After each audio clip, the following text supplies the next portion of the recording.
Eh bien, bonjour à tous. Je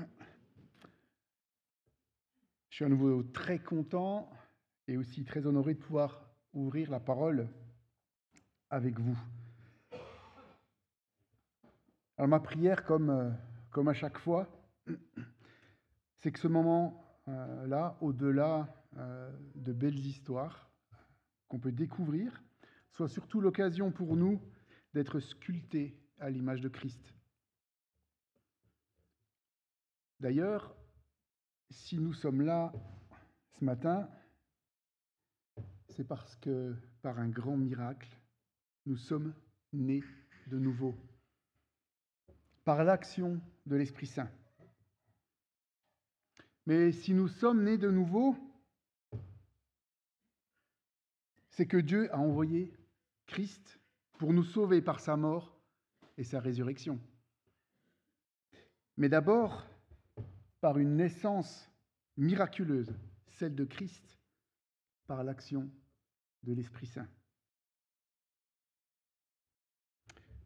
Mais si la Vierge a mis au monde notre Sauveur, c'est parce qu'elle est la descendance d'Abraham et d'Isaac. Qui est venu au monde miraculeusement par l'intervention de Dieu. Que de nouvelles naissances. D'ailleurs, en famille, on a vécu la naissance du petit Louis chez Martin et Augustine. Certains d'entre vous le savent. Et puis, on se réjouit de revivre bientôt ça en famille. Les coupables sont dans la salle. Quelle source de joie, mais aussi de renoncement, de choses mises de côté, à faire différemment pour conduire ces nouveaux enfants dans le chemin tracé par Dieu. Oui, mais voilà, jusqu'à notre texte d'aujourd'hui, Genèse 21, qu'on lira tout à l'heure, la promesse de Dieu se fait toujours attendre. La descendance d'Abraham par Sarah n'est pas là. Alors je vous invite à ouvrir vos Bibles en Genèse 21.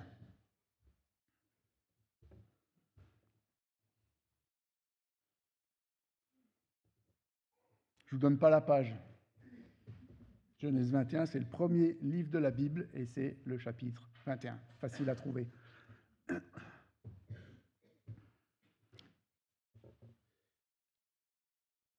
L'Éternel intervint en faveur de Sarah, comme il l'avait dit. Il accomplit pour elle ce qu'il avait promis. Sarah tomba enceinte et donna un fils à Abraham dans sa vieillesse, au moment fixé dont Dieu lui avait parlé. Abraham appela Isaac le fils qui lui était né, que Sarah lui avait donné. Il circoncit son fils Isaac lorsqu'il fut âgé de 8 jours, comme Dieu le lui avait ordonné. Abraham était âgé de 100 ans à la naissance de son fils Isaac. Sarah dit, « Dieu m'a donné un sujet de rire, et tous ceux qui l'apprendront riront de moi. » Elle ajouta, « Qui aurait osé dire à Abraham, Sarah allaitera des enfants? Pourtant, je lui ai donné un fils dans sa vieillesse. » L'enfant grandit et fut sevré. Abraham fit un grand festin le jour où Isaac fut sevré. Sarah vit rire le fils que l'Égyptienne Agar avait donné à Abraham. Alors, elle dit à Abraham, « Chasse cet esclave et son fils, car le fils de cet esclave n'héritera pas avec mon fils, avec Isaac. » Cette parole déplut beaucoup à Abraham parce que c'était son fils. Cependant, Dieu dit à Abraham, « Que cela ne te déplaise pas à cause de l'enfant et de ton esclave. Quoi que te dise Sarah, écoute-la, car c'est par Isaac qu'une descendance te sera assurée. Je ferai aussi une nation du fils de l'esclave, car il est ta descendance. » Abraham se leva de bon matin, il prit du pain et une outre d'eau qu'il donna à Agar, et plaça sur son épaule. Il lui remit aussi l'enfant et la renvoya. Elle s'en alla et se perdit dans le désert de Beersheba. Quand l'eau de l'outre fut épuisée, elle laissa l'enfant sous un des arbrisseaux et alla s'asseoir vis-à-vis, à la distance d'une portée d'arc, car elle se disait : « Je ne veux pas voir mourir mon enfant. » Elle s'assit donc vis-à-vis de lui et se mit à pleurer tout haut. Dieu entendit les cris de l'enfant. L'ange de Dieu appela Agar depuis le ciel et lui dit : « Qu'as-tu, Agar ? N'aie pas peur, car Dieu a entendu les cris de l'enfant là où il se trouve. Lève-toi, relève l'enfant et tiens-le par la main, car je ferai de lui une grande nation. » Dieu lui ouvrit les yeux et elle vit un puits. Elle alla remplir l'outre d'eau et donna à boire à l'enfant. Dieu fut avec l'enfant. Celui-ci grandit, habita dans le désert et devint tireur à l'arc. Il s'installa dans le désert de Paran et sa mère prit pour lui une femme égyptienne. À cette époque-là, Abimélec, accompagné de Picol, le chef de son armée, dit à Abraham : « Dieu est avec toi dans tout ce que tu fais. Jure-moi maintenant ici, au nom de Dieu, que tu ne me tromperas pas, ni moi, ni mes enfants, ni mes petits-enfants, et que tu feras preuve envers moi et envers le pays où tu séjournes de la même bonté que moi envers toi. » Abraham dit : « Je le jurerai. » Il fit toutefois des reproches à Abimélec au sujet d'un puits dont les serviteurs d'Abimélec s'étaient emparés de force. Abimélec répondit : « J'ignore qui a fait cela. Tu ne m'en avais pas informé, et moi-même, je n'en entends parler qu'aujourd'hui. » Abraham prit des brebis et des bœufs qu'il donna à Abimélec, et ils conclurent tous les deux une alliance. Abraham mit à part 7 jeunes brebis. Abimélec dit à Abraham : « Qu'est-ce que ces 7 jeunes brebis que tu as mis à part ? » Il répondit : « Tu accepteras ces 7 brebis de ma part, afin que cela me serve de témoignage que j'ai creusé ce puits.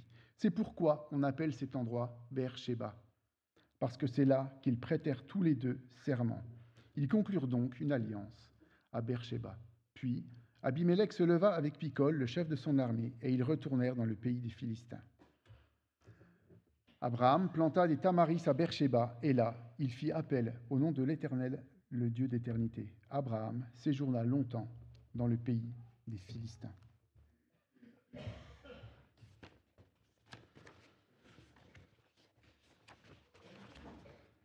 Avant de poursuivre, j'aimerais qu'on puisse remettre ce temps entre les mains de notre Dieu.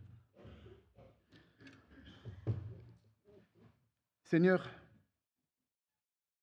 c'est toi qui convaincs, c'est toi qui transformes, c'est toi qui nous enseigne. Et Seigneur, nous te prions que ce temps autour de ta parole puisse nous faire du bien, puisse nous reprendre, puisse nous encourager et puisse nous transformer à ton image. Seigneur, nous te prions que tout ce qui sera dit, qui n'est pas de toi, Seigneur, soit oublié et que tu ancres dans nos cœurs ta parole, Seigneur. Amen. Alors, je vous propose d'aborder ce passage en 4 points. D'abord, nous sommes sauvés par grâce. Quelle source de joie! Et puis, notre salut engendre des sacrifices, mais qui eux aussi sont rendus possibles par grâce. Ensuite, le salut de Dieu est pour quiconque capitule devant lui. Et enfin, notre salut n'a que pour but la gloire de Dieu. La joie d'une nouvelle naissance engendrée par Dieu. Notre texte nous raconte tout d'abord l'histoire d'une naissance, celle d'Isaac, impossible naturellement, rendue possible par l'intervention miraculeuse de Dieu et qui suscite une grande joie dans le cœur de la famille. On se rappelle dans les chapitres précédents que nous avons redécouvert l'alliance de Dieu avec Abraham. Une alliance qui passe par l'intervention de Dieu en suscitant une descendance à Abraham par Sarah. Une alliance qui est à l'initiative unique de Dieu. Et une alliance qui doit passer par une naissance miraculeuse. Une alliance qui construit un peuple d'adorateurs. Une alliance qui promet un pays où coule le lait et le miel. Un pays promis. Eh bien voilà, cette naissance a eu lieu, inespérée, miraculeuse, merveilleuse. Alors Sarah et Abraham la désiraient sans pouvoir y parvenir. Ils ont alors utilisé leur force pour tordre le bras de Dieu. Mais cette naissance, fruit de la chair, n'entre pas dans le plan de Dieu. Alors comment ne pas faire le parallèle avec la nouvelle naissance ? Tout homme a la notion d'éternité dans le cœur. C'est la Bible qui nous le dit. Tout homme a soif de la relation brisée avec son Créateur. Tout homme aspire à un sens à sa vie. Et les religions proposent 1001 façons de parvenir à cette relation. La piété, les œuvres, les offrandes, les sacrifices, la méditation, etc., etc. Un ensemble d'œuvres toutes humaines qui, malheureusement, pour tous ceux qui s'y affairent, n'apportent pas la réponse, n'apportent pas la solution. Les plans des hommes sont vains face à la sainteté de Dieu, face à la souveraineté de Dieu, face à notre salut. Voilà ce que répond Jésus à Nicodème, qui a soif de Dieu et qui ne comprend pas comment y arriver. C'est dans l'évangile de Jean, au chapitre 3, les versets 3 à 5. Jésus lui répondit, « En vérité, je te le dis, à moins de naître de nouveau, personne ne peut voir le royaume de Dieu. » Nicodème lui dit, « Comment un homme peut-il naître quand il est vieux? Peut-il une seconde fois entrer dans le ventre de sa mère et naître ?» Jésus répondit, en vérité, je te le dis, à moins de naître d'eau et d'esprit, on ne peut entrer dans le royaume de Dieu. » Et j'ai envie d'ajouter, voilà ce que Jésus répond à l'homme riche qui a respecté l'ensemble des commandements de la loi. Et ça, vous le trouverez dans l'évangile de Marc, au chapitre 10, les versets 21 à 27. L'ayant regardé, Jésus l'aima. Et il lui dit, « Il te manque une chose.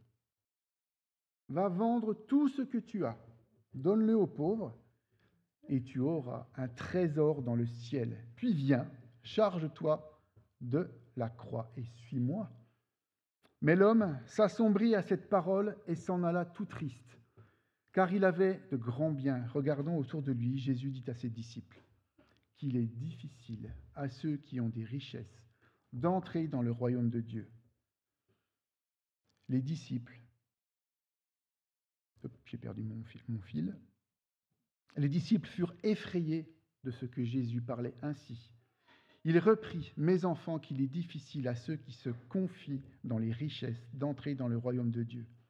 Il est plus facile à un chameau de passer par un trou d'aiguille qu'à un riche d'entrer dans le royaume de Dieu. » Les disciples furent encore plus étonnés et se dirent les uns aux autres, « Qui donc peut être sauvé ?»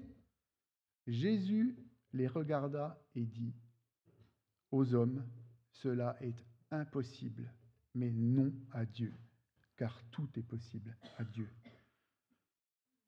Notre soif de Dieu est nécessaire, elle est réelle. Nicodème, l'homme riche, avait cette soif, mais seule l'intervention de Dieu, mène à cette nouvelle naissance et au salut.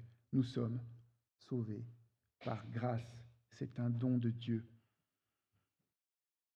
Notre nouvelle naissance est à l'image de la naissance miraculeuse d'Isaac, mais aussi de Christ, à l'initiative de Dieu, opérée par Dieu, sans intervention possible de l'homme, par pure grâce. nous ne pouvons faire notre salut. Et la conséquence est que personne ne peut le défaire non plus. Tout nous vient de Dieu. Quel magnifique encouragement, mes amis. Pas d'effort à faire, pas de liste de conditions, une seule acceptation d'un Sauveur mort et ressuscité pour le prix de notre péché. Alors, quelle est la conséquence immédiate de cette nouvelle naissance? Isaac, il a ri, la joie. On assiste ici à une effusion de joie. On peut le comprendre. Isaac s'est pour le moins fait attendre. La joie des parents, mais la joie de la communauté et la joie de tous. Une grande fête est d'ailleurs organisée. Nous voilà aujourd'hui ensemble, réunis, car nous sommes tous nés de nouveau. Quelle source de joie, vous me l'accorderez. Alors c'est vrai, nous avons tous des raisons valables d'être accablés. La maladie, la vieillesse, le deuil, le chômage, la pauvreté, les disputes, les tensions, la guerre, tout ce qu'on entend aux informations, tout ce qu'on peut vivre même parfois les uns avec les autres. Mais aujourd'hui, ce qui nous rassemble, notre raison d'être là ce matin, mais aussi notre nouvelle identité, notre espérance, c'est le résultat de notre nouvelle naissance à chacun. Nous avons accès au Dieu créateur, Seigneur et souverain. Quelle source de joie! La conclusion de Jésus dans son dialogue avec Nicodème, c'est, en effet, Dieu a tant aimé le monde qu'il a donné son Fils unique, afin que quiconque croit en lui ne périsse pas, mais ait la vie éternelle. Dieu, en effet, n'a pas envoyé son Fils dans le monde pour juger le monde, mais pour que le monde soit sauvé par lui. Celui qui croit en lui n'est pas jugé, mais celui qui ne croit pas est déjà jugé parce qu'il n'a pas cru au nom du Fils unique de Dieu. Bien plus que nos raisons d'être tristes ou mécontents, rappelons-nous notre nouvelle naissance. Pour communiquer notre joie autour de nous, entre nous. Je crois que je suis le premier à trouver 1000 raisons de me plaindre des uns des autres, plutôt que de me réjouir de notre famille de pécheurs repentis et pardonnés. Je crois qu'il me faut voir en chacun d'entre vous un frère ou une sœur né de nouveau, plutôt que quelqu'un qui ne répond pas à ma conception de ce que doit être un chrétien. Quelle source de joie, nous sommes tous nés de nouveau. Soyons comme les anges. Je vous lis.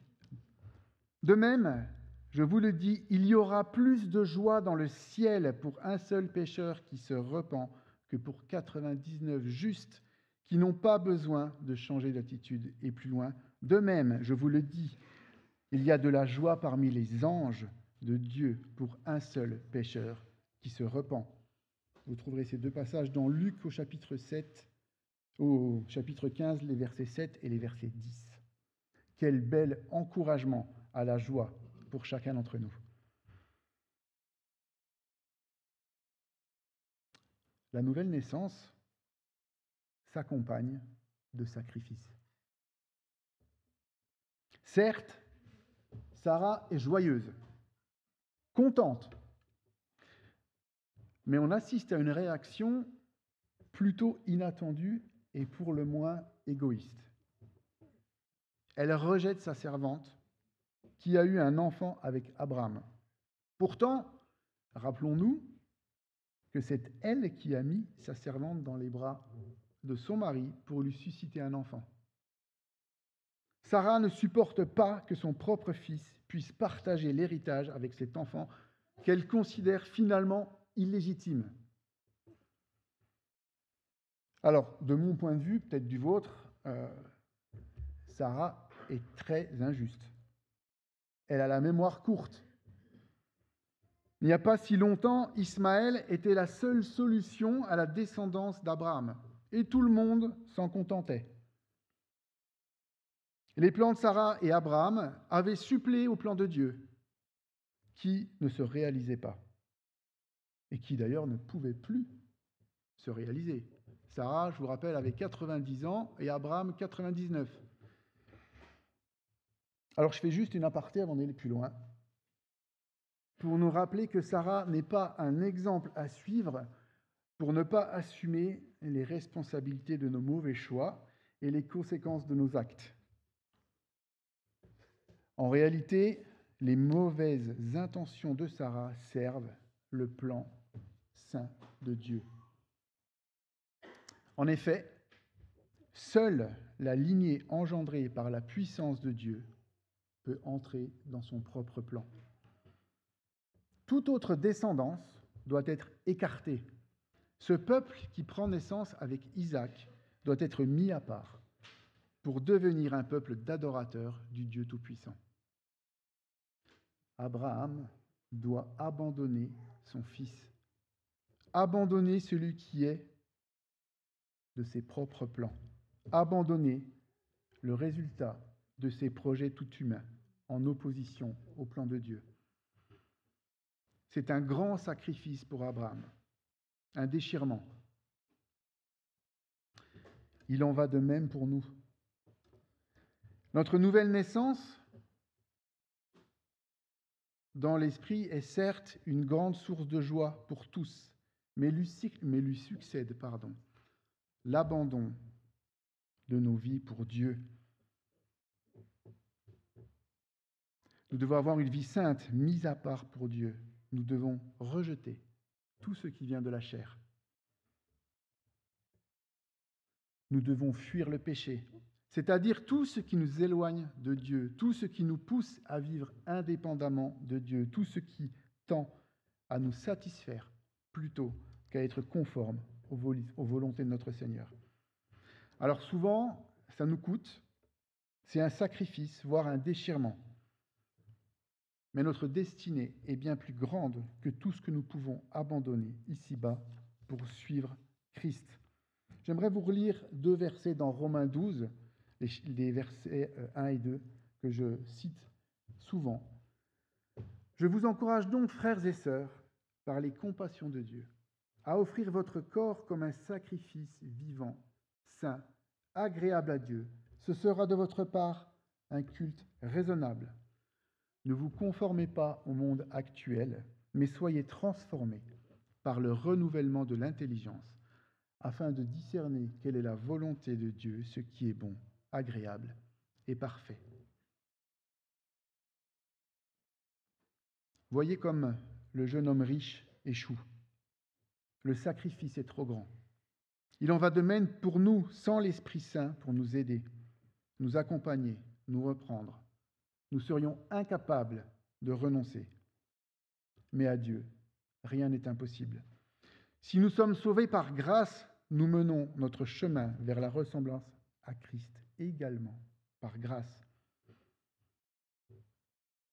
On peut lire dans Éphésiens 2, au verset 10, « En réalité, c'est lui qui nous a fait. Nous avons été créés en Jésus-Christ pour des œuvres bonnes que Dieu a préparées d'avance afin que nous les pratiquions. » Alors oui, le chemin est parfois difficile, oui, le chemin est parfois long, oui, nous souffrons pour nous débarrasser de notre nature pécheresse, mais Dieu, dans sa bonté, nous équipe, nous accompagne et nous soutient. C'est lui qui agit en nous. Finalement, ce salut, il est pour qui ? On parlait de Agar tout à l'heure, qui est mise de côté par Sarah, puis par Abraham, mais finalement, c'est quand même la volonté de Dieu. Mais du coup, qu'en est-il pour elle ? Qu'en est-il aussi d'Ismaël ? Parce que dans cette histoire, si on y regarde de plus près, ni l'un ni l'autre n'ont demandé quoi que ce soit. Et ils sont bannis.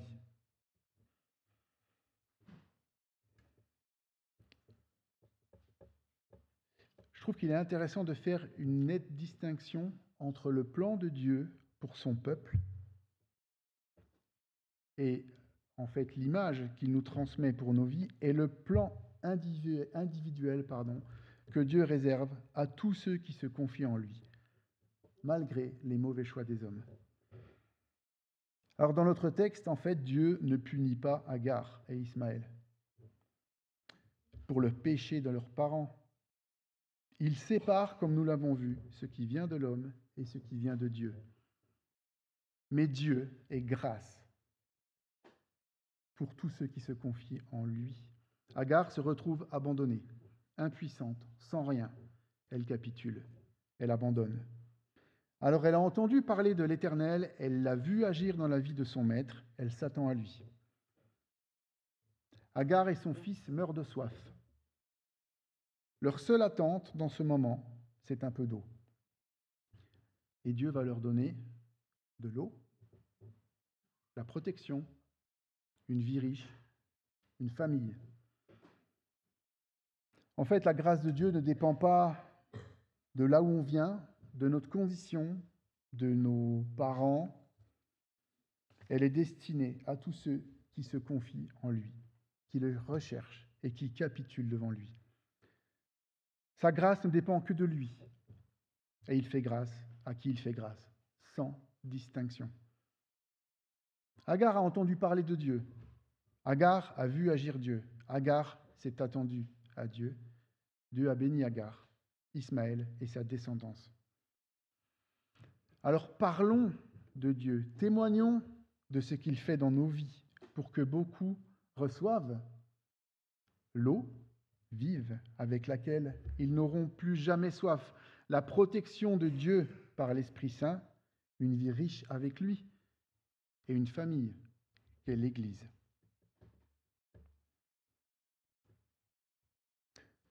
Le quatrième point de notre passage, quand j'ai lu le texte, donc Genèse 21, je me suis d'abord dit, celui qui a fait le découpage de Genèse, il ne s'est pas foulé.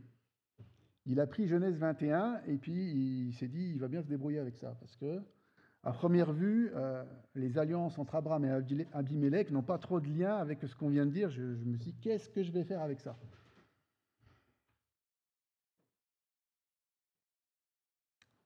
Mais on vient de voir, une vie sainte, mise à part, ne signifie pas une vie retirée du monde. En effet, pour témoigner de la bonne nouvelle, nous devons vivre dans le monde. Différemment de lui, mais dans le monde. Et donc on arrive à cette dernière partie qui, à première vue, n'aurait rien à voir avec le début du texte.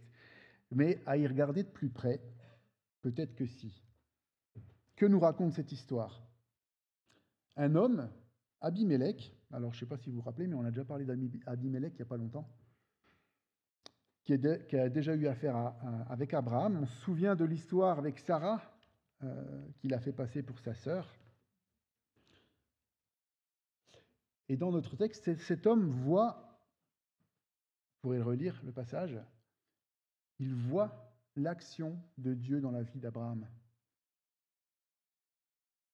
Il veut la paix avec Abraham. Il est attiré par cette proximité à Dieu qui lui est bénéfique. Et il a une conduite juste pour s'approcher de Dieu. Abraham, lui, saisit cette occasion pour établir la paix pour sa famille et pour aussi rétablir la justice pour sa famille. En réalité, la vie d'Abraham, très imparfaite, au milieu du pays des Philistins, témoigne de la grâce de Dieu envers lui.